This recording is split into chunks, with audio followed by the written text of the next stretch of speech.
ప్రియులారా, ఈ రెండో రోజు నాకు ఇవ్వబడినటువంటి అంశము బాప్తిస్మకు అవసరమైన విశ్వాసము. బాప్తిస్మకు అవసరమైన విశ్వాసం. విశ్వాసము అనేది ప్రాముఖ్యమైనటువంటి ఒక క్రియ. సోదరులు ముందుగా నేను పైన రాశారు, విశ్వాసం లేకుండా దేవునికి ఇష్టడేనట అసాధ్యము, కుదరని పని. దేవునితో సత్సంబంధము, బాంధవ్యము కొనసాగాలంటే విశ్వాసం అనేది ప్రాముఖ్యము. అయితే విశ్వాసం అనేది ప్రస్తుతం ఉన్నటువంటి లోకంలో ఇది ఎలా ప్రజల్లోకి వెళ్ళిందంటే, ఎవరికి సంబంధించినటువంటి విశ్వాసం వారిది అన్నట్లుగా. అంటే మీ విశ్వాసం మీదండి, మా విశ్వాసం మాదండి, ఎవరి విశ్వాసం వాళ్ళదండి. కనుక మనము ఒకరి విశ్వాసాన్ని మనము విమర్శించిన అవసరం లేదు. కనుక ఇదిగో మీరు ఒక దాన్ని నమ్మారు, ఈ విశ్వాసంలో కొనసాగుతున్నారు, మేము ఒక దాన్ని నమ్మాము, ఆ విశ్వాసంలో కొనసాగుతున్నాము అనేటువంటి విశ్వాసంతో మనుషులు కొనసాగుతున్నారండి. వాస్తవానికి బైబిల్ ఏం చెప్తుందంటే విశ్వాసము ఒక్కటే అనేటువంటి విషయాన్ని చెప్తుంది. ఇప్పుడు మన సహోదరులు మనకు చదివించినటువంటి పాఠంలో ఎఫెసీయులకు రాసిన పత్రిక 4వ అధ్యాయము 4 నుంచి 6. ఎఫెసీలో ఉన్నటువంటి క్రైస్తవులకు అపోస్తలుడైన పౌలు గారు 7 ఐక్యత, అక్కడ 7 కనపడతాయి అన్నమాట. ప్రభు ఒక్కడే, శరీరం ఒక్కటే, ఆత్మీయ ఒక్కడే, ఆ ప్రకారమే మీ పిలుపు విషయమై నిరీక్షణ ఒక్కటే, నిరీక్షణ ప్రభు ఒక్కడే, విశ్వాసం ఒక్కటే, బాప్తిసం ఒక్కటే. చాలండి. విశ్వాసం ఒక్కటే, బాప్తిసం ఒక్కటే అన్నప్పుడు దాని అర్థం ఏంటంటే, ప్రపంచంలో ఉన్నటువంటి ప్రతి ఒక్కరూ కూడా ఒకే విశ్వాసం కలిగి ఉండాలనే విషయాన్ని చెప్తున్నాడు రచయిత. విశ్వాసం ఒక్కటే అన్నప్పుడు ఒక విశ్వాసం ఉండదు, గోత్రానికి ఒక విశ్వాసం ఉండదు అన్నమాట. మానవ జాతి అంతటికి కూడా ఒకే విశ్వాసం కలిగి ఉండాలనే విషయాన్ని పౌలు ఎఫెసీలో ఉన్నటువంటి క్రైస్తవులకు పత్రిక ద్వారా వివరిస్తున్నాడు. ఈ లేఖన భాగం మనకు ఏం చెప్తుందంటే, విశ్వాసం ఒక్కటే, బాప్తిసానికి సంబంధించినటువంటి విశ్వాసం ఒకటే. మనం నేర్చుకోవాల్సినటువంటి ప్రాముఖ్యమైనటువంటి అంశం ఏంటంటే బాప్తిస్మకు అవసరమైన విశ్వాసము. బాప్తిసానికి అవసరమైన విశ్వాసం విషయంలో చాలామంది ఈ లోకంలో తప్పిపోయారండి. ఎలా తప్పిపోయారు అంటే, బాప్తిస్మ ఒక్కటే అని చెప్పాడు అక్కడ పౌలు గారు. బాప్తిస్మ ఒక్కటే అన్నప్పుడు ఒక్క బాప్తిస్మ ఉందా? క్రైస్తవులు ఒక బాప్తిస్మ కలిగి ఉన్నారా? క్రైస్తవ సంఘాలుగా పిలువబడేటువంటి విశ్వాసుల్లో ఎన్ని బాప్తిస్తాలు ఉన్నాయండి చెప్పండి మీరు. బైబిల్లో ఒక్కటే బాప్తిస్మ చెప్తుంది, కానీ ప్రజలు ఎన్ని బాప్తిస్తాలు తీసుకుంటున్నారు? రకరకాలంటే ఒక 3 రకాలు చెప్పండి. కొందరు చిలకరించడం అంటే ఒక నీరును తీసుకొచ్చి నెత్తిన చిలకరించడం. కొందరు కుమ్మరించడం అంటే నీటిని కుమ్మరిస్తారు ఇట్లా. మరికొందరు జెండా కింద బాప్తిస్తం. విన్నారు మీరు జెండా కింద బాప్తిస్తం అనేది? రక్షణ సైన్యమైనటువంటి వారు ఎర్రటి జెండా, ఇలాంటి ఎర్రటి జెండా కింద, అమ్మ మీరు మారుమనసు పొందారా? పొందామండి. మీరు రక్షణ పొందుతారా? పొందుతామండి. అయితే ఈ జెండా కింద దూరిపోండి అని చెప్తాను. అంటే ఇక రకరకాల బాప్తిస్తాలు ఉన్నాయండి. లేఖన భాగం ఏం చెప్తుందంటే, బాప్తిస్తానికి వచ్చినటువంటి విశ్వాసం ఒకటే ఉండాలన్నమాట. రకరకాలుగా ప్రజలు బాప్తిస్మ విషయంలో తప్పిపోయారు. ఇక్కడ సహోదరులు ఎందుకు ఈ యొక్క పాఠాన్ని చెప్పించాలని అనుకున్నారంటే, బాప్తిస్మకు అవసరమైనటువంటి విశ్వాసం ఉండాలి. బాప్తిస్మకు అవసరమైనటువంటి విశ్వాసం ఉండాలి. అది ఎలా ఉంటుంది? ఇప్పుడు ఒకరు ఆ రీతిగా బాప్తిసం పొందుతున్నారు, ఒకరు ఆ రీతిగా బాప్తిసం ఇస్తున్నారు, మరొక రీతిగా బాప్తిసం ఇస్తున్నారు. ఇందులో ఒక కన్ఫ్యూజన్ వచ్చినప్పుడు ఒక క్రైస్తవులంగా లేదా దేవుని వెదికే వారంగా మనం ఏం చేయాలంటే బాప్తిస్తాన్ని గురించి బైబిల్ ఏం చెప్తుంది అనేటువంటి విషయాన్ని మనం లేఖనాలను పరిశోధించాలన్నమాట. బాప్తిస్తాన్ని గురించినటువంటి విషయం లేఖనం ఏం చెప్తుందంటే బాప్తిస్ము ఒక్కటే అని చెప్తున్నాం అన్నమాట. బాప్తిస్ము ఒక్కటే అన్నప్పుడు ఈ ఊర్లో ఎన్ని సంఘాలు ఉన్నా కానీ అన్ని సంఘాలు ఒకే రీతిగా బాప్తిస్ము తీసుకోవాలి. అంతేనా?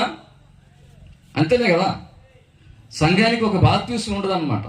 కనుక ఈ సమయంలో మనం ఏం నేర్చుకున్నామంటే బాప్తిస్ములకు అవసరమైన విశ్వాసంలో మొట్టమొదటిగా అసలు బాప్తిస్ము అంటే ఏమిటో మనం తెలుసుకోవాలంటే దాని గురించినటువంటి అవగాహన ఉండాలి, విశ్వాసం ఉండాలి. బాప్తిస్ము అంటే అర్థం ఏమిటండి? బాప్తిస్ము అంటే బాప్తిస్ము తీసుకున్న వాళ్ళు చెప్పండి ఏమా. బాప్తిస్ము అంటే ముంచుట, పాతి పెట్టుట, నీటి అసలు పదం అది అన్నమాట. నీటిలో సమాధి చేయుట. అది ఎలా జరుగుతుంది? నీటిలో సమాధి అంటే బాప్తిస్ము దేనికి సాదృశ్యమని గ్రంథం చెప్తుందంటే పౌలు రోమాలో ఉన్నటువంటి క్రైస్తవులు చెప్తారు అన్నమాట. బాప్తిస్ము దేనికి సాదృశ్యం అంటే ఆయన మరణానికి సాదృశ్యం. యేసు ప్రభు వారు మరణించారు, పాతి పెట్టబడ్డారు, తిరిగి ఆయన లేపబడ్డారు. మనము కూడా అపరాధముల చేత, పాపముల చేత ఆత్మ సంబంధంగా చనిపోయాము. ఎప్పుడైతే క్రీస్తు యేసులోనికి మన బాప్తిస్ము పొందుతామో, యేసు ప్రభు వారు ఏ రీతిగా అయితే ఆయన తిరిగి లేచాడో, క్రీస్తులోనికి బాప్తిస్ము పొందిన మనము కూడా ఆత్మ సంబంధముగా మరలా కొత్త జన్మను ప్రారంభిస్తాం. కనుక బాప్తిస్ము అంటే మన మునుపటి జీవితాన్ని పాతిపెట్టి నూతన జీవితాన్ని ప్రారంభిస్తాం. అది ఎలా సాధ్యమంటే అది ఒక బాప్తిస్ములోనే ప్రారంభమవుతుంది. క్రొత్త సృష్టిలోకి మనం ప్రవేశిస్తాం. దీన్ని క్రొత్త జన్మ అన్నారనమాట. నికోదేము అడుగుతారు అనమాట, బోధకుడా, ఒకటి పరలోక రాజ్యంలో ప్రవేశించాలంటే ఏం చేయాలి అని అడిగినప్పుడు నీవు క్రొత్తగా జన్మించాలంట. అప్పుడు అతనేం అర్థం చేసుకుంటే నేను తిరిగి మరలా నా తల్లి గర్భంలోకి జన్మించి భూమి మీదకి రావాలా అని అన్నప్పుడు ప్రభువారు ఏమంటారంటే, లేదు నాయన, ఒకడు నీటి మూలముగాను ఆత్మ మూలముగాను జన్మించాలి అంటున్నాడు. కనుక ఈ అవగాహన మనకు ఉండాలి. నికోదేముకి దేవుడు ప్రభు అయినటువంటి యేసుక్రీస్తు వారు ఎలా వివరించారో ఆ వివరణ మనం కలిగి ఉండాలి. లోకులందరూ కూడా బాప్తిస్తం అంటే ఏమిటో ఎరగాలి, బాప్తిస్తం సంబంధించిన అవగాహన ఎరగాలన్నమాట. అందరూ తీసుకున్నారు, నేను తీసుకుంటున్నాను,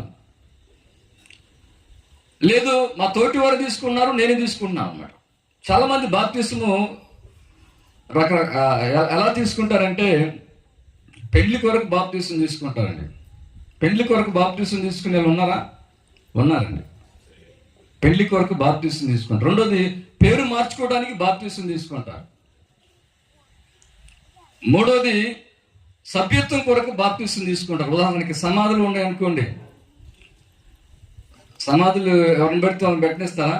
మా ఊర్లో ఉండండి లూథరన్స్ సమాధులు ఉంటాయి, క్యాథలిక్ సమాధులు ఉంటాయి. లూథరన్స్ వారు క్యాథలిక్ వాళ్ళ యొక్క సమాధుల్లో పెట్టరు, వారు ఇందులో పెట్టరు అన్నమాట. ఈ మధ్యలో ఒక వ్యక్తి చనిపోయినప్పుడు మరి లూథరన్స్ సమాధుల్లో పెట్టాలంటే ఏం చేయాలంటే ఇందులో లూథరన్స్ సంఘంలో బాప్తిస్ము సభ్యత్వం తీసుకోవాలన్నమాట.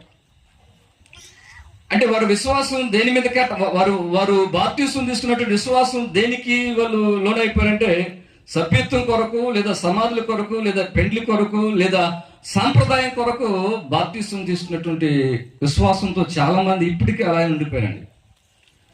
ఈ సమయంలో సోదరులు మంచి మంచి సంగతులు ఆయన ఎంచుకొని వినిపించాలనేటువంటి విషయం నేను మీ ముందుకు తెస్తున్నారు కనుక ప్రియులారా శ్రద్ధగా వినాలి.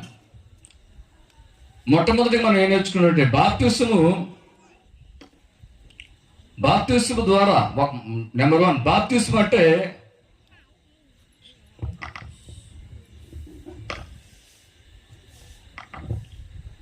బాప్తిస్మాన్ని గురించినటువంటి విశ్వాసం మనకు కలగాలంటే బాప్తిస్ము ఒక్కటే అని మనం నమ్మాలండి. మొట్టమొదటిగా బాప్తిస్ము ఒక్కటే అని నమ్మాలి. బైబిల్ ఇప్పుడు మనం చదివినటువంటి లేఖన భాగంలో ఎన్ని బాప్తిసాలు ఉండే? బాప్తిస్ము ఒక్కటే అనేటువంటి విషయాన్ని మనం నమ్మాలి. ఆ బాప్తిసం ఒకటైనప్పుడు అది ఎలా, బాప్తిసానికి అవసరమైన విశ్వాసం, బాప్తిసం ఒకటే నమ్మినప్పుడు అది ఎలా తీసుకోవాలి, ఇందులో కూడా కన్ఫ్యూజన్ ఉందా లేదా? లోకంలో పలు రకాలుగా తీసుకుంటున్నారు. మనం ముందుగా పరిచయం చేసుకున్నట్లుగా కొందరు ముంచుతున్నారు, కొందరు చిలకరిస్తున్నారు, కొందరు ప్రోత్సహిస్తున్నారు, కొందరు జెండా కింద అంటున్నారు, కొందరు ఏమన్నారంటే అసలు అవసరం లేదండి, విశ్వాసం ఉంటే చాలు అంటారు అన్నమాట. ఇలాంటి సందర్భంలో అసలు బాప్తిసానికి సంబంధించిన విశ్వాసం మనకి ఏమై ఉన్నది అని ఒకసారి ఆలోచన చేసినట్లయితే, మొట్టమొదటి నెంబర్ 1, బాప్తిసము ఒక్కటే అని మనం నమ్మాలండి. ఆ ఒక్కటే ఎలా? ఆ ఒక్కటే ఇందులో ముంచటమా, చిలకరించటమా, జెండా కింద దూరటమా అసలు అవసరం లేదా? ఒక్కటే అన్నప్పుడు ఆ ఒక్కటే ఎలా తీసుకోవాలో చెప్పారా లేదా గ్రంథం? బైబిల్లో బాప్తిసం తీసుకున్న సందర్భాలు ఉన్నాయా లేవా? చెప్పండి 2 సందర్భాలు బైబిల్లో బాప్తిసం తీసుకున్న సందర్భాలు మీకు జరిగినటువంటి సంగతులు చెప్పండి అమ్మా. బైబిల్లో బాప్తిసం తీసుకున్న సందర్భాలు ఉన్నాయా? ఎలా తీసుకున్నారు అమ్మా?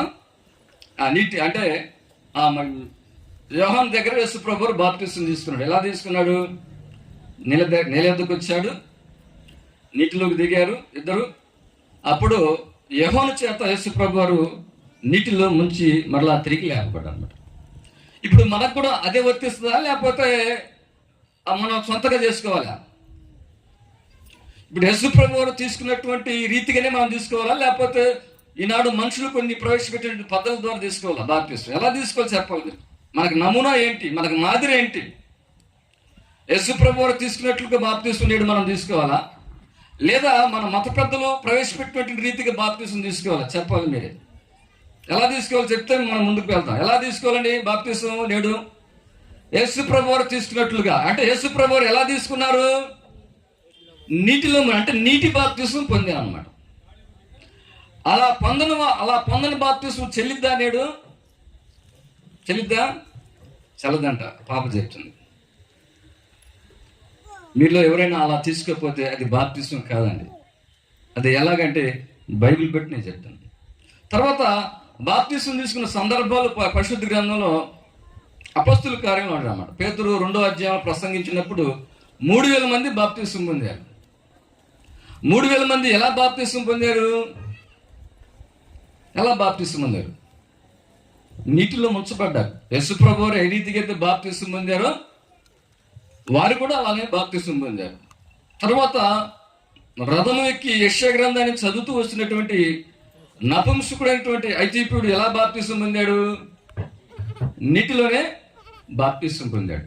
కనుక నేడు మానవ జాతికి అందరికీ ఒకే రీతిగా ఉన్నటువంటి బాప్తిసమా, లేకపోతే గోత్రానికి ఒకటి, సంఘానికి ఒకటి, దేశానికి ఒకటి బాప్తిసం ఉందా?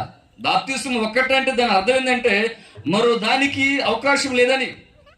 దేవుడు ఒక్కటే అన్నప్పుడు మరో రూపం ఉండకూడదు అనేది ఇశ్రాయేలుకు దేవుడు చెప్పినటువంటి ఖచ్చితమైన ఆజ్ఞ. నేడు మానవ జాతికి దేవుడు ఇచ్చినటువంటి సార్వత్రికమైనటువంటి బాప్తిసం గురించినటువంటి ఆజ్ఞ ఏంటంటే బాప్తిసం ఒక్కటే అని చెప్పేశాడు అన్నమాట. బాప్తిసం ఒక్కటే అన్నప్పుడు ఎలా తీసుకోవాలో కూడా చెప్పాడా లేదా?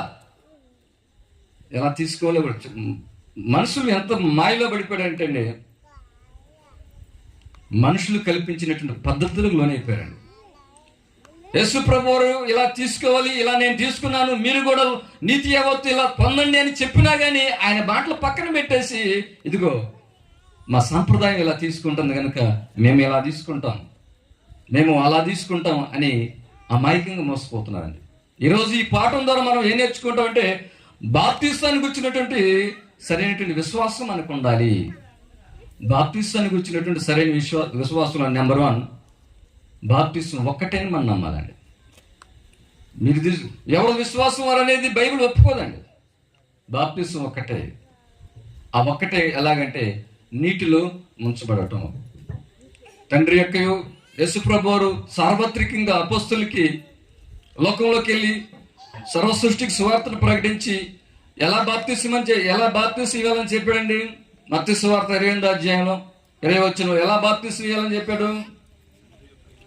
తండ్రి యొక్కయు కుమారుని యొక్కయు పరిశుద్ధాత్మ నామంలో ఎలా వాటి వారి నామంలో ఎలా బాప్తిసం? నీటిలోనే కదా. నీటిలోనేనా? ఇప్పుడు నీటి బాప్తీసం తీసుకున్న వాళ్ళు ఇక్కడ ఎంతమంది ఉన్నారండి? ఒకసారి చేతులు ఎత్తండి. మేమందరం నీటి బాప్తీసం అందరూ ముంచబడ్డారా? ఇట్లా చిలకరించి బాప్తీసం తీసుకున్న వారు ఎంతమంది ఉన్నారు? వాళ్ళ చేతులు ఎత్తండి. జస్ట్ ఏం లేదండి, మామూలుగా తెలుసుకోవడానికి. ఇట్లా చిలకరించిన వారు ఎంతమంది ఉన్నారు? చిలకరింపు బాప్తీసం పొందినవారు. చాలా సంతోషం. కనుక ఇప్పుడు మొదటి పాయింట్లో మనం ఏం నేర్చుకున్నామంటే బాప్తీసం ఒక్కటే అని మనం విశ్వసించాలి. రెండవదిగా బాప్తీసం అనేది బాప్తీసం ద్వారానే మనము రక్షించబడతామని మనం నమ్మాలి. రెండో పాయింట్ ఏంటంటే బాప్తీసం ద్వారానే మనము రక్షణ పొందుతాం. రక్షణ పొందడానికి దేవుడు ఏర్పాటు చేసినటువంటి ఒక మార్గం ఏంటంటే బాప్తీసం అనేటువంటి ఒక ప్రక్రియ.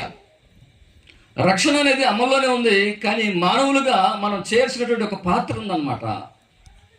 క్రీస్తు ప్రభువు భూలోకంలో ప్రతి ఒక్కరికి రక్తాన్ని చిందించాడు. ఆ రక్తము అప్లై అవ్వాలంటే మనం ఏం చేయాలండి? మనకు ఒక పని ఉందా లేదా? నీటి ఎందుకు మనం నడవాలా లేదా? మన పాత్ర ఏంటి? బాప్తీసం పొందడానికి మన పాత్ర ఏంటి? మన రెండో పాయింట్లో ఏం నేర్చుకుంటాం అంటే బాప్తీసం ద్వారానే రక్షణ. ఇది మనకు లేఖనాల్లో ఎక్కడ ఉంది అని మనం ఒకసారి ఆలోచన చేసినట్లయితే మార్కు సువార్త 16వ అధ్యాయము 16వ వచనాన్ని ఒకసారి చదివినట్లయితే, మార్కు సువార్త, నమ్మి బాప్తీసం పొందినవాడు అంటే రక్షణకు ఏది ప్రవేశపెట్టాడు దేవుడు అంటే నోటి మాటతో ఆయన మన పాపాలు తీసివేయలేడా? సర్వ సృష్టిని ఆయన నోటి మాటతో కలిగేసినటువంటి సర్వశక్తిమంతుడు మన పాపాలను నోటితో తీసివేయలేడా? మా మాటతో ఆ శక్తి లేదా ఆయనకి? కానీ ఏది ప్రవేశపెట్టాడు? బాప్తీసం అనేటువంటి చేయాల్సినటువంటి ఒక ప్రక్రియను దేవుడు మనకు అనుగ్రహించాడు అనమాట. కనుక నమ్మి బాప్తీసం పొందినవాడు ఏది నమ్మి? సాక్ష్యాలు నమ్మి కాదు, వ్యక్తుల యొక్క కథలు నమ్మి కాదు, మనుషుల యొక్క చరిత్రలు నమ్మి కాదని. ఏది నమ్మి? ఒక వ్యక్తి ఏది నమ్మాలి? కాగా రోమపత్రిక 10వ అధ్యాయం 17వ వచనంలో, కాగా వినుట వలన విశ్వాసము కలుగును, వినుట క్రీస్తుని గురించినటువంటి మాట వలన కలుగును అన్నమాట.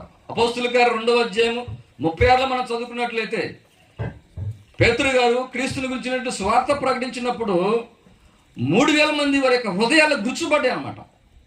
వారి హృదయాలు చెలించినాయి అన్నమాట. వారు దుఃఖక్రాంతులయ్యారు. ఎప్పుడు? క్రీస్తుని గురించినటువంటి సువార్త వారి హృదయాలకు వెళ్ళినప్పుడు వారిలో అప్పుడు ఒక తలంపు వచ్చిందన్నమాట, ఒక మారు మనసు వచ్చిందన్నమాట. అప్పుడు అయ్యలారా మేము ఏం చేయాలని పేతురు అయినప్పుడు, మీరు మారు మనసు పొంది పాప క్షమాపణ నిమిత్తము ప్రతి వాడును యేసుక్రీస్తు నామములో బాప్తిసం పొందాను. కనుక రెండో పాయింట్ ఏంటంటే బాప్తిసం ద్వారానే రక్షణ. చాలా మంది పాపం అవసరం లేదండి, ఇక్కడ విశ్వాసం ఉంటే చాలా అన్నారు. ఉన్నారా లేదా? ఎంతమంది ఉన్నారండి? ఓరు నాయన అక్కడికి వెళ్ళి అక్కడికి ఎందుకు, ఇక్కడ ఉంటే చాలదా అనేవాళ్ళు ఉన్నారు చాలా మంది. హృదయంలో ఉంటే చాలదా? నేనేం తప్పు చేయట్లేదు, నేను బిడీలు తాగట్లేదు, సిగరెట్లు తాగట్లేదు, మందు తాగట్లేదు, నేను ఎవరిని ఇబ్బంది పెడతలేదు, నేను ధర్మకార్యాలు చేస్తున్నా, నాకు విశ్వాసం ఉంది, దేవుడు నాకు మొట్టమొదటి తెలుసు, నా హృదయంలో విశ్వాసం ఉంది కనుక మీరు చెప్పినన్ని చేయని అవసరం లేదు అని దాని అంటే సరిపోద్దా? ఒక వ్యక్తి రక్షణ పొందడానికి దేవుడు ఏం ప్రవేశపెట్టాడు? మానవ చర్యం, అంటే మనం చేయాల్సింది ఉందన్నమాట. బాప్తిస్మం ద్వారా దేవుడు రక్షణ అనేది ముడిపెట్టాడు. కనుక నమ్మి బాప్తిస్మం పొందినవాడు రక్షణ పొందుడు. ఇది ఎందుకంటే కొలస్సీలకు రాసిన పత్రిక 2వ అధ్యాయం 12వ వచనాన్ని ఒకసారి ఆలోచన చేసినట్లయితే, వీరు బాప్తిస్మందు ఆయనతో కూడా, చూడండి బాప్తిస్మం యొక్క ప్రాముఖ్యత ఏంటంటే అక్కడ మీరు బాప్తిస్మందు ఆయనతో కూడా పాతి పెట్టబడినవాడు. అంటే బాప్తిస్మంలో జరిగేటువంటి చర్యలు ఏంటో మనకు తెలియాలి. బాప్తిస్మం తీసుకున్నప్పుడు మనకు ఏం అనుగ్రహించబడుతుందో మనకు తెలియలేదండి. తెలియకపోతే మనం దాని మీద మనకు అవగాహన ఉండదు. అసలు ఈ పాయింట్కే ఒక విశ్వాసం కలదన్నమాట. అవునా కదా? ఒక అవగాహన లేకపోతే విశ్వాసం ఉంటుందా? విశ్వాసం లేకపోతే నమ్మిక ఉంటుందా? ఇప్పుడు యేసు ప్రభువు సిలువ వేశారని మనం నమ్ముతున్నాం, సిలువ వేశారని మనము పండుగ చేసుకుంటున్నాం. అది విశ్వాసం ఉండబట్టేనా? వాస్తవాన్ని మీరు ఎవరైనా చూసారా ఆయన సిలువ వేయటం? ఇక్కడ ఎవరైనా చూసారండి? యేసు ప్రభు వారు సిలువ వేశారని, ఆయన ఆయన గాయాలు అయినాయని ఏమండి ఎవరైనా చూసారా? ఎవరు చూడని దానిని, తాకని దాన్ని నమ్మటమే విశ్వాసము. అవునా కదా? కనుక ఈ బాప్తిసం అనేటువంటి ప్రక్రియ చదవండి అమ్మ 2:12. వీరు బాప్తిసమందు ఆయనతో కూడా బాప్తిసంలో జరిగేటువంటి ఒక నూతనమైనటువంటి ఒక ప్రక్రియ. బాప్తిసమందు ఆయనతో కూడా పాతి పెట్టబడి ఆయనను మృతులలో నుండి లేపిన దేవుని ప్రభావమందు విశ్వాసముంచుడు ద్వారా, అదేనమాట అక్కడ జరిగే ప్రక్రియ. అర్థమవుతుంది కదా? సింపుల్గా అవసరం లేని బాప్తిసం. నా హృదయంలో విశ్వాసం ఉంటే చాలు అంటే దయ్యాలకు కూడా విశ్వాసం ఉంది తెలుసా? మనకంటే విశ్వాసం ఉంది దయ్యాలకి. నువ్వు ఇప్పుడు నమ్ము, అవి దయ్యాలు మనకంటే గొప్ప విశ్వాసం ఉంది. ఏ విషయంలో దయ్యాలకు విశ్వాసం ఉంది? ప్రభు వారి మీద. ఈయన నిజమైన దేవుని కుమారుడు, ఈయన నిజమైన దేవుని కుమారుడు, ఆయన దేవుని కుమారుడు, ఈయన పాపులు రక్షించడానికి వచ్చినటువంటి ఒక దైవపుత్రుడు. ఆయన దయ్యాలు నమ్మిని వణికిని అండి, దయ్యాలు నమ్మిని వణికిని. కానీ వాటికి రక్షణ ఉందా? ఈనాడు మీలో ఎవరైనా కానీ విశ్వాసం ఉంటే చాలని కాలం గడుపుతున్నారా?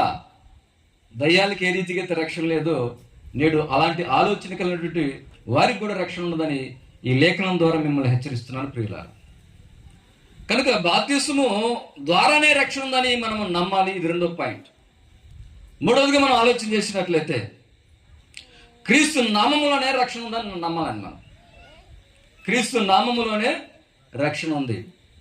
ఆకాశం కింద ఇవ్వబడిన ఏ నామములో కూడా చూడండి, అపోస్తుల కార్యం 4:12 చూసినట్లయితే యూదులు క్రీస్తు వారిని తృణీకరించారండి. ఆయన 11 చదవండి ఒకసారి. 11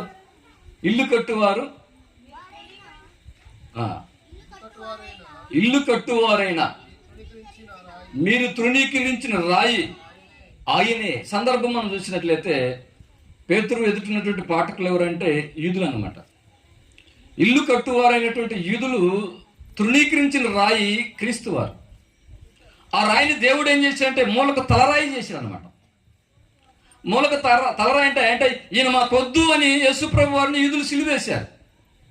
వద్దు అన్నటువంటి ఆయన్ని దేవుడు ఏం చేశాడంటే 3వ దినం లేపాడు.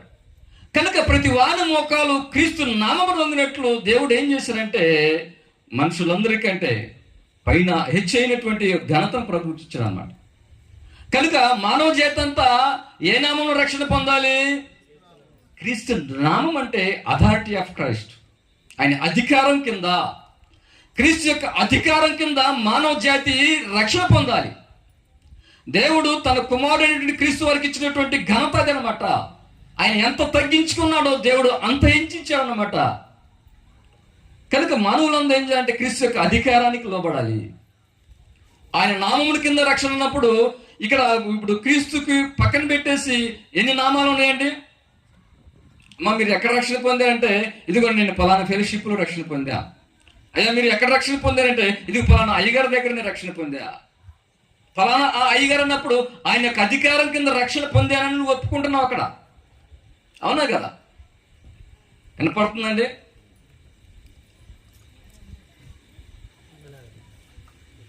క్రీస్తు యొక్క అధికారం కింద మనం రక్షణ పొందాం. అపోస్తుల కార్యము 2వ అధ్యాయము 37వ వచనం అండి. వారు ఈ మాటలు విని హృదయములో నొచ్చుకొని, సహోదరులారా మేమేమి చేతుమని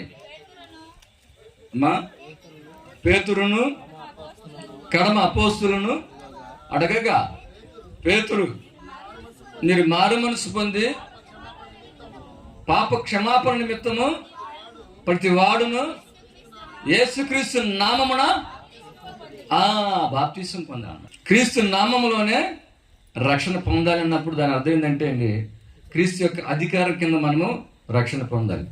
కనుకనే ఏం చెప్తున్నాడు పేతురు గారు? ప్రతి వాడును క్రీస్తు నామములో బాప్తిసం పొందాలి. బాప్తిస్మం గురించినటువంటి విశ్వాసము అలాగా పొంది తీసుకున్నారండి మీరు? అలా తీసుకున్నారా? ఆ స్పృహతో తీసుకున్నారా? అంటే ఏదైనా ఒక పని చేసినప్పుడు ఒక స్పృహతో చేస్తే అది ఉపయోగం ఉంటుందండి. స్పృహతో చేయకుండా, అంటే తెలియకుండా చేస్తే అది ఒక ఆచారమే ఉంటుంది, అంతే కదా. తెలియకుండా మనం ఏదైనా పని చేసామనుకోండి, దాని ద్వారా ఏమైనా లాభం వస్తుందా మనకి? అది ఎందుకు చేసామో కూడా మనకు తెలియదు అనమాట. అవునా కదా? పలానా ఊరు వెళ్తామంటే దాని ఉద్దేశం ఉంటుందా లేదా? పలానా ఉద్యోగం చేస్తున్నామంటే ఒక ఉద్దేశం ఉంటుందా లేదా మనకి? అలాగే బాప్తిస్మం తీసుకున్నామంటే దాని గురించి అవగాహన ఉంటేనే మనకు దానివల్ల ఉపయోగం ఉంటుంది. ఇక్కడ బాప్తిస్మం ఎందుకని చెప్తున్నాడు పేతురు అక్కడ? మీరు మారు మనసు పొంది పాప క్షమాపణ నిమిత్తం బాప్తిస్మం. అంటే దీన్ని బట్టి మనకి ఏమర్థమవుతుందంటే బాప్తిస్మం అనేది పెళ్లి కొరకు కాదని, బాప్తిస్మం అనేది కేవలం ఒక సంఘంలో సభ్యత్వం కొరకు కాదని, బాప్తిస్మం అనేది మీరు అనుకున్నట్లుగా ఒక సమాజంలో ఒక దొడ్డి కొరకు కాదని, బాప్తిస్మం అనేది కేవలము పాప క్షమాపణ నిమిత్తము. పాపాలు అంత ఈజీగా పాపాలు క్షమించబడతాయండి ధర్మకార్యాలు చేస్తే కానీ. పాపాలు చాలామంది పాపం అమాయకంగా ధర్మకార్యాలు చేస్తారు, మంచిది. అది పుణ్యకార్యాలు చేస్తారు, అది మంచిది. కానీ పాపాలు క్షమించబడవండి. పాపాలు, మనుషుల యొక్క పాపాలు ఎలా క్షమించబడతాయి? ఎలా క్షమించబడతాయి? క్రీస్తు రక్తము ప్రతి పాపములను కడిగిపోయిన అన్నమాట.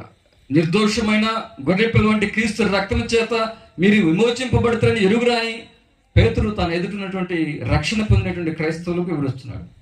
కనుక బాప్తిస్మం దేని కొరకు? బాప్తిస్మం దేని కొరకమ్మా? బాప్తిస్మం ఏం సంభవిస్తుంది మనకి? పాప క్షమాపణ. ఆ లేఖన భాగం ఏం చెప్తుంది మనకి అక్కడ? మీరు మారు మనసు పొంది పాప క్షమాపణ నిమిత్తము. ఏ విషయంలో మారు మనసు పొంది? గత జీవితం విషయంలో. ఒకప్పుడు నేను బిడీలు తాగేవాడిని అనుకోండి, ఆ బిడీల విషయంలో మారు మనసు. ఒకప్పుడు అబద్ధాల విషయంలో మారు మనసు. ఇవన్నీ పొందిన తర్వాత వాటిని విడిచిపెట్టి ఇక నూతన జీవితం జీవించడానికి, గత పాపాలు క్షమించబడటానికి క్రీస్తు యేసులోనికి మనం బాప్తిస్మం పొందినప్పుడు క్రీస్తు రక్తం ద్వారా మన పాపాలు క్షమించబడతాయి. అప్పటి నుంచి మనం నూతన సృష్టిలో ప్రవేశిస్తాం అనమాట. కొరింథీయులకు రాసిన 2వ పత్రిక 5వ అధ్యాయం 17-18 మనం చూసినట్లయితే, కాగా ఎవడైనా క్రీస్తు యేసునందున ఎడల వాడు నూతన సృష్టి, ఇదిగో పాతగా గతించును, సమస్తమును క్రొత్తమైనవి అనేటి విషయాన్ని నూతన సృష్టిగా మనం మార్చబడతాం. బాప్తిస్మంలో మనకి ఏం సంభించబడతాయి? నెంబర్ 1 పాపాలు క్షమించబడతాయి. నెంబర్ 2 నూతన సృష్టిగా మార్చబడతాం. నెంబర్ 3 పరిశుద్ధాత్మ అనేటువంటి వరాన్ని మనకు అనుగ్రహిస్తాడు. పేతురు గారు ఏం చెప్తున్నాడు?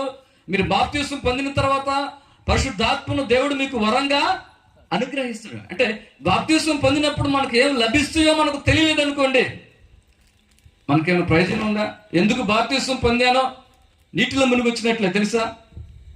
బాప్తిస్మాన్ని గురించినటువంటి అవగాహన కానీ, బాప్తిస్మం పొందినప్పుడు నీకు ఏం దేవుని ద్వారా లభిస్తుందో నువ్వు తెలియకపోతే నీటిలో బట్టలు తడిసి వచ్చినట్టే అనమాట. ఒక మాట చెప్పాలంటే బట్టలు తడుపుకొని వచ్చినట్టే. బాప్తిస్మం పొందినప్పుడు పాపాలు క్షమించబడతాయి. బాప్తిస్మం పొందినప్పుడు పరిశుద్ధాత్మ దేవుడు మనకు వరంగా అనుగ్రహించబడతాడు. బాప్తిస్మం పొందినప్పుడు మనం నూతన సృష్టిగా మార్చబడతాం. పాత అంటే ఇకనో జీవించేవాడు నేను కాదన్నట్టుగా అనమాట. సౌలు క్రీస్తును ఆయన ప్రజలను హింసిస్తున్నప్పుడు క్రీస్తులోకి వచ్చిన తర్వాత ఆయన పలికిన మాటలేందండి? ఇకనో జీవించేవాడు నేను కాదు, నా యందున్న క్రీస్తే.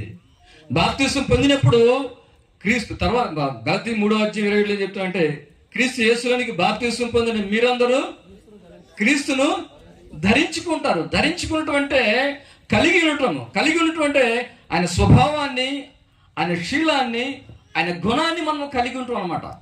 ఎందుకంటే ఆయన మనస్సు, క్రీస్తు యేసు కలిగిన ఈ మనస్సును ఎప్పుడు కలిగి ఉంటాం? ఇది 3:27 చెప్పినట్లుగా ఆయన ఆ క్రీస్తు యేసును బాప్తిస్మం పొందినప్పుడు ఆయన స్వభావము, ఆయన మనస్సు మనకు వస్తుంది అనమాట. కనుక బాప్తిస్మంలో మనకి ఏం సంభవిస్తుంది అంటే పాపాలు క్షమించబడతాయి, పరిశుద్ధాత్మను మనం వరంగా పొందుతాం, నూతన సృష్టిగా మార్చబడతాం, క్రొత్త జన్మ మనకు అనుగ్రహించబడతాయి, దేవుని రాజ్యంలోకి ప్రవేశిస్తామండి.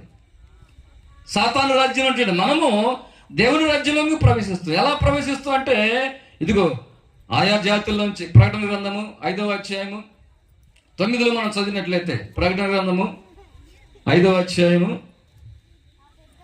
ఆ పెద్దలు అంటే యోహాను గారు దర్శనంలో ప్రభు అయినటువంటి యేసుక్రీస్తు వారి యొక్క మరణాన్ని, వధింపబడినటువంటి స్థితిని వాళ్ళు వర్ణిస్తూ మాట్లాడుతున్న సంగతి ఏంటంటే, ఆ పెద్దలు నీవు ఆ గ్రంథము నిప్పుటకు యోగ్యుడవు,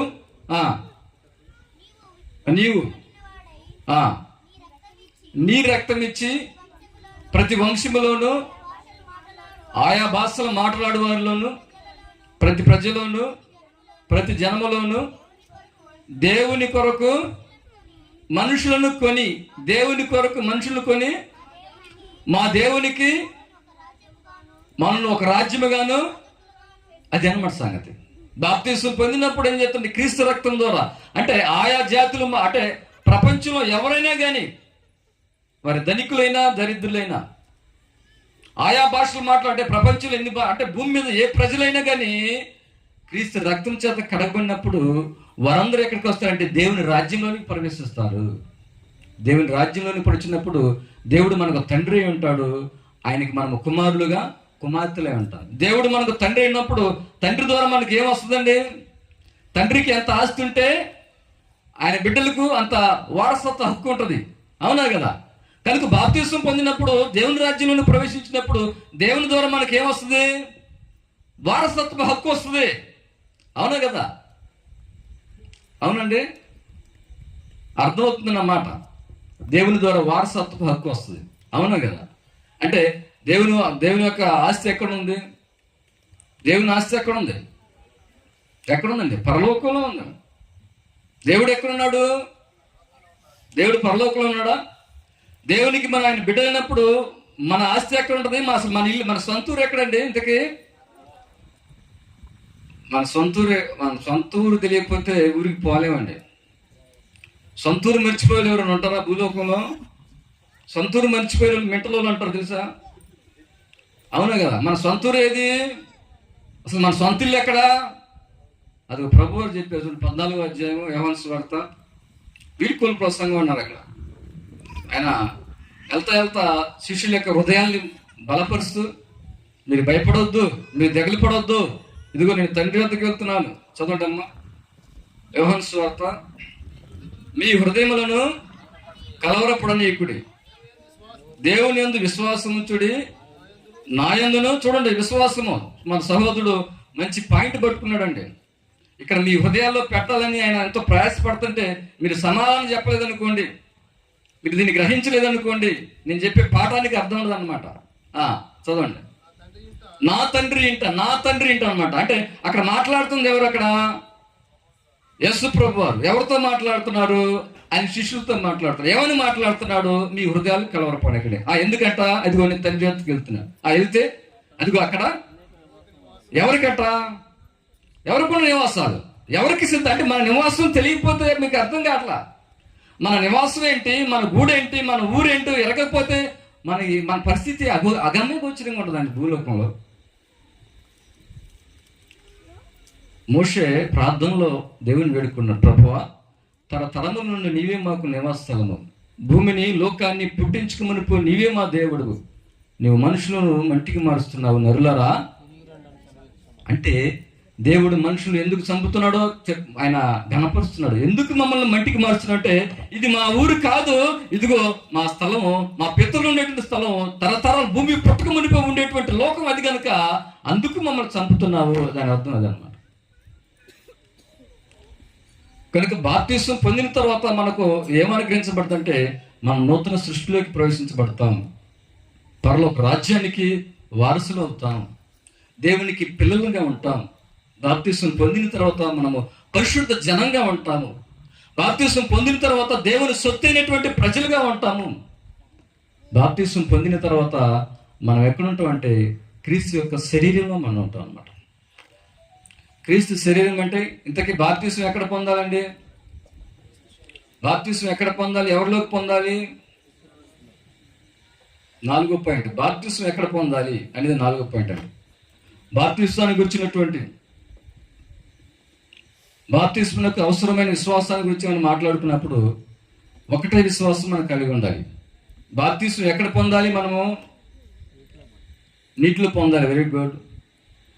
అంటే నీటిలో పొందాలనేది వాస్తవమే. ఇప్పుడు బాప్తిసాలు లోకంలో అనేటువంటి శాఖలు ఉన్నాయి, డినామినేషన్స్ ఉన్నాయి. బాప్తిసాలు బైబిల్ ఎక్కడ పొందారు, ఏ నామంలో పొందారు బాప్తిసం ఎక్కడ పొందాలనేది ఇది 4వ పాయింట్ అండి. బాప్తిసం ఎక్కడ పొందాలంటే క్రీస్తు నామంలో పొందాలి, క్రీస్తులోనికి పొందాలి, క్రీస్తు యేసులోనికి బాప్తిసం పొందాలి. క్రీస్తు యేసులోనికి బాప్తిసం పొందడం అంటే ఆయన శరీరంలోనికి పొందడం. ఆయన శరీరం అంటే ఆయన సంఘంలోకి. కనుక బాప్తిసం ఒక వ్యక్తి ఎక్కడ పొందాలంటే క్రీస్తులోనికి, అంటే క్రీస్తు యొక్క శరీరంలోనికి, అనగా క్రీస్తు యొక్క సంఘంలోనికి అన్నమాట. చూడండి, కొరింథీయులకు రాసినటువంటి మొదటి పత్రిక 12వ అధ్యాయం 12 చదివినట్లయితే, కొరింథీలో నుండి క్రైస్తవులు ఏకాభిప్రాయం లేదండి, కక్షలతో ఉన్నారు, ఒకరినొకరు ఉద్దేశాలతో ఉన్నారు, యూదులు దాసులు అన్యులు కలవలేని పరిస్థితిలో ఉన్నారు. కనుక మీరు ఏమై ఉన్నారు అనే విషయాన్ని మాట్లాడుతూ అక్కడ చదవండి. 12వ అధ్యాయము 12వ వచనం. ఎలాగూ శరీరము ఏకమైనను అనేకమైన అవయములు కలిగి ఉన్నదో, ఎలాగూ శరీరము యొక్క అవయవములన్నీ అనేకములై ఉన్నాయో, ఒక్క శరీరమై ఉన్నదో, అలాగే క్రీస్తు ఉన్నాడు. ఎలాగనగా చూడండి, అంటే ఇక్కడ బాప్తిసము ఎక్కడ తీసుకోవాలి, ఎవరిలో తీసుకోవాలి? బాప్తిసం తీసుకున్న వాళ్ళందరూ ఏమై ఉంటారు, ఎక్కడ ఉంటారు, ఎవరిలో ఉంటారు అనే విషయం, ఆ విశ్వాసం మనకు ఉండాలి.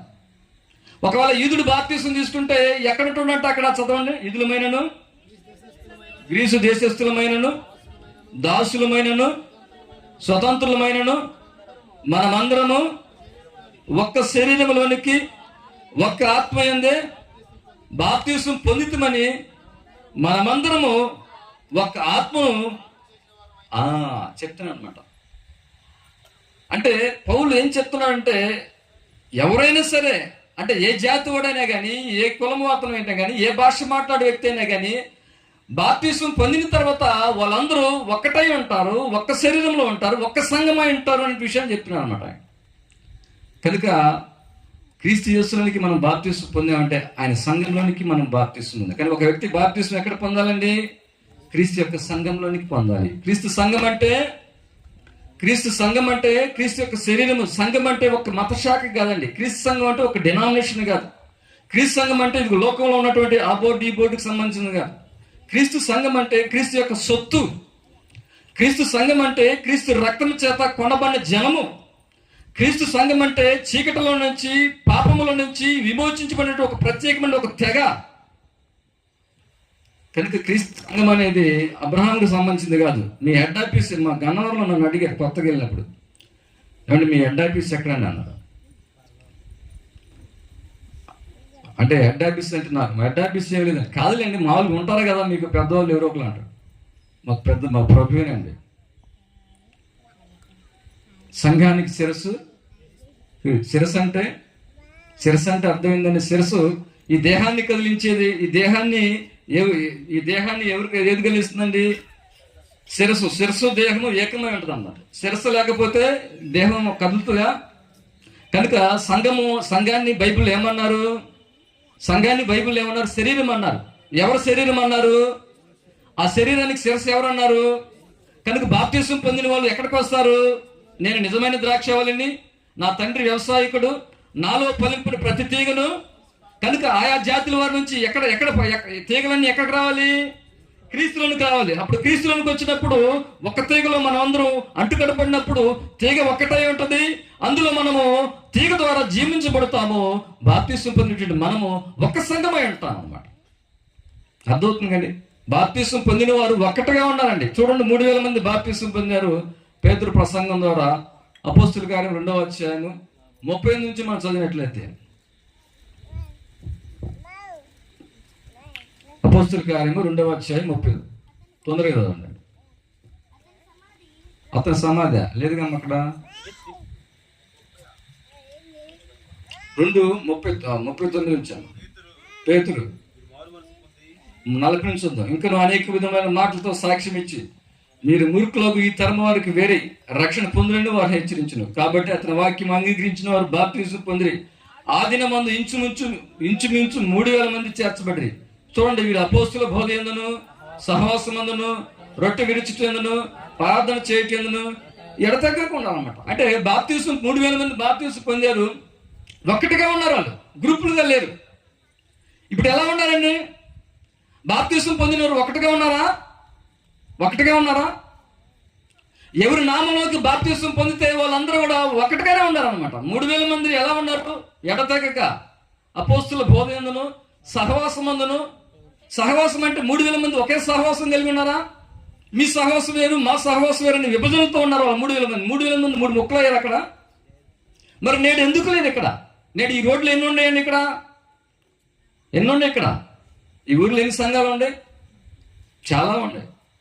అన్ని సంఘాలు కూడా ఒకే విశ్వాసం కలిగి ఉన్నారా? ఒకే బాప్తిసం కలిగి ఉన్నారా? సమాధానం లేదండి. క్రైస్తవులు విభజనలే. కారణం ఏంటంటే మనం మనుషుల యొక్క పారంపర్యాన్ని మనం అన్నాం.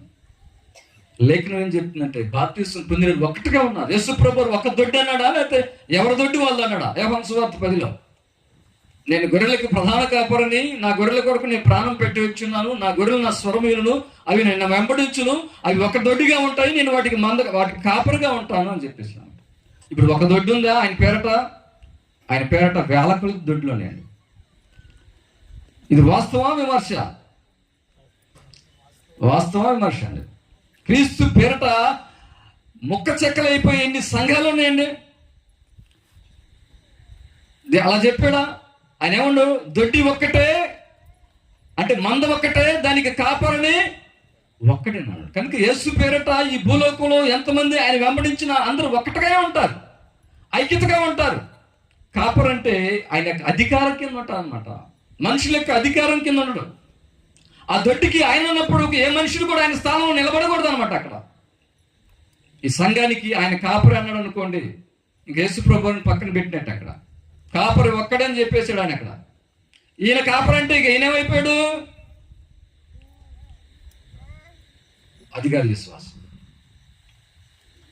మన నమ్మిక వాక్యానుసారమై ఉండాలి, మన విశ్వాసం లేఖనానుసారమై ఉండాలి, మన విశ్వాసం ప్రభు వారు చెప్పిందే ఉండాలన్నమాట. కనుక ప్రియులరా, రక్షణ పొందిన వారు క్రీస్తులో ఉన్నారు. కనుక రక్షణ ఎక్కడ పొందాలంటే క్రీస్తు యొక్క శరీరంలో పొందాలి. క్రీస్తు శరీరం అంటే అది క్రీస్తు యొక్క సంఘమై ఉంటుంది.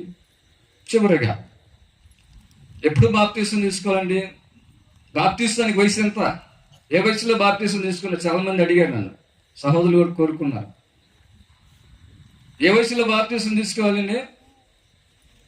బాప్తీసం తీసుకున్న వయసు ఎంత?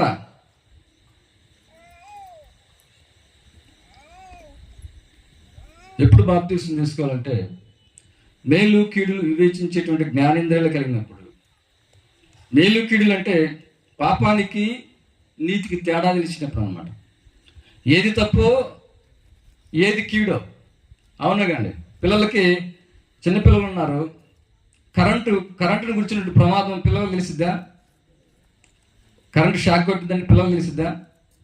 అదే పిల్లగాడు ఎదిగినప్పుడు అది కరెంట్ షాక్ కొట్టిద్దని ఎప్పుడైతే భయపడతాడో, ఎప్పుడైతే దానికి దూరుకుంటాడో, అప్పుడు తనకు వివేచన, జ్ఞానము, తెలివి, అంటే ఏది ప్రమాదమో ఏది ప్రమాదం కాదో అని తెలిసినప్పుడు అతను ఎదిగాడు అన్నమాట. బాప్తిసం ఎప్పుడు తీసుకున్నారంటే, ఎప్పుడు తీసుకున్నారు? బైబిల్లో యేసు ప్రభువు ఎన్ని సంవత్సరాలు తీసుకున్నాడండి? 31 తీసుకున్నాడు. బైబిల్లో బాప్తిసం ఎప్పుడు తీసుకున్నారు అంటే పెద్ద అయినప్పుడు తీసుకున్నారు బాప్తిసం. పెద్ద అయినప్పుడు తీసుకున్నప్పుడు చిన్నపిల్లలు బాప్తిసం తీసుకోవచ్చా? చిన్నపిల్లలు తీసుకున్నారు చాలా మంది. చిన్నపిల్లలకు బాప్తిసం అవసరం లేదండి. పేర్లు పెట్టడానికి బాప్తిసం కాదండి. బాప్తిసం ఎవరు తీసుకున్నారు అంటే, నెంబర్ 1 సువార్త విన్నవారు. ఏమన్నాడు? నమ్మి బాప్తిసం పొందినవాడు. అంటే ఒక వ్యక్తి బాప్తిసం పొందాలంటే అతను నమ్మాలంటే వినాలి. అవునా? వినాలంటే విన్న తర్వాత విశ్వసించాలి, విశ్వసించిన తర్వాత ఒప్పుకోవాలి, ఒప్పుకున్న తర్వాత మారు మనసు పొందాలి, మారు మనసు పొందిన తర్వాత పాప క్షమాపణ నిమిత్తము క్రీస్తు యేసుని బాప్తిసం పొందాలి. అవి చిన్నపిల్లలు చేయగలరా? చిన్నపిల్లలు నమ్మగలరా? విశ్వసించగలరా? ఆయన వాళ్ళ పాపములు క్షమించబడిన వాళ్ళు ఎరగగలరా? ఎరగలేరండి. కనుక ఎప్పుడు బాప్తిసం పొందాలి అంటే మేలు కీడులు వివేచించేటువంటి జ్ఞానేంద్రియ కలిగినప్పుడు బాప్తిసం పొందాలి. కనుక ఈ పాఠం ద్వారా మనం ఏం నేర్చుకున్నాం అండి? ఈ పాఠం ద్వారా మనం ఏం నేర్చుకున్నాం? బాప్తిస్మునికి అవసరమైన విశ్వాసం. మొదటి పాయింట్ చెప్పండి, ముగిస్తున్నాండి. మొదటి పాయింట్ చెప్పండి. నెంబర్ 1 మొదటిది ఏంటండి? బాప్తిస్మ ఒక్కటని నమ్మాలి. రెండవది, వెరీ గుడ్ అమ్మ, బాప్తిస్మ ద్వారానే రక్షించబడతాను నమ్మాలి. మూడవది, క్రీస్తు నామములోనే రక్షణ పొందాలి. నాలుగోది, బాప్తిస్మ ఎక్కడ పొందాలి? ఐదోది, బాప్తిస్మ ఏ వయసులో తీసుకోవాలి అన్నప్పుడు చిన్నపిల్లలు కాదండి, మేలు కీడులు వీక్షించేటువంటి జ్ఞానేంద్రియాలకు వెళ్ళినప్పుడు తీసుకోవాలి. బాప్తిస్మ తీసుకున్న తర్వాత ఏం చేయాలి? మళ్ళీ బిడ్డలు తాగాలా? బాప్తిస్మ తీసుకున్నాక మళ్ళీ అబద్ధాలు ఆడాలా? మళ్ళీ ఆడవాళ్ళు కొట్టుకోవాలా? పంపుల దగ్గర కొట్టుకుంటారు, బూతులు తిట్టుకోవాలండి. అనిలే ఉన్నారు, అరే బైబిల్ పట్టుకుని వెళ్తుంది ఎవడా, అక్కడ చూస్తే మిరపతోట కాడ అవును తిడుతుంది అన్నప్పుడు వాళ్ళకి ఏం మెసేజ్ వెళ్ళిపోయింది? ఆదివారం బైబిల్ పట్టుకుని వెళ్తుంది, పొలాల్లో తిట్టుకుంటున్నారన్న. అప్పుడు ఏమర్థం అవుతుంది వాళ్ళకి? నీ ద్వారా, మన ద్వారా ఏమర్థం అవుతుంది? ఇదిగో వీళ్ళు ప్రార్థన పోతున్నా కానీ వీళ్ళ మాట మార్చుకోలేదు, వీళ్ళు మనసు మార్చుకోలేదు అని మన ద్వారా దేవునికి అవమానం వస్తుంది అనమాట. కనుక బాప్తిస్తానికి అవసరమైన విశ్వాసాన్ని మనం ఎరిగి, ఒకవేళ ఇప్పుడు రక్షణ పొందకపోతే నేడే రక్షణ దినమని గ్రహించి క్రీస్తు యేసులోనికి బాప్తిస్తం పొంది క్రీస్తు శరీరంలో కొనసాగుతూ క్రీస్తు సంఘ సభ్యులుగా జీవితాన్ని కొనసాగిస్తే దేవుడు మనకు నిత్య జీవం అనుగ్రహిస్తాడు. శ్రద్ధగా ఆలకించిన మీకును, ఆహ్వానించే అవకాశం ఇచ్చినటువంటి స్థానిక సంఘానికి, మా ప్రియులు సహోదరులు అబ్బురం గారికి, వారి కుటుంబానికి వందనాలండి. నా తోటి దైవజనులకు వందనాలు.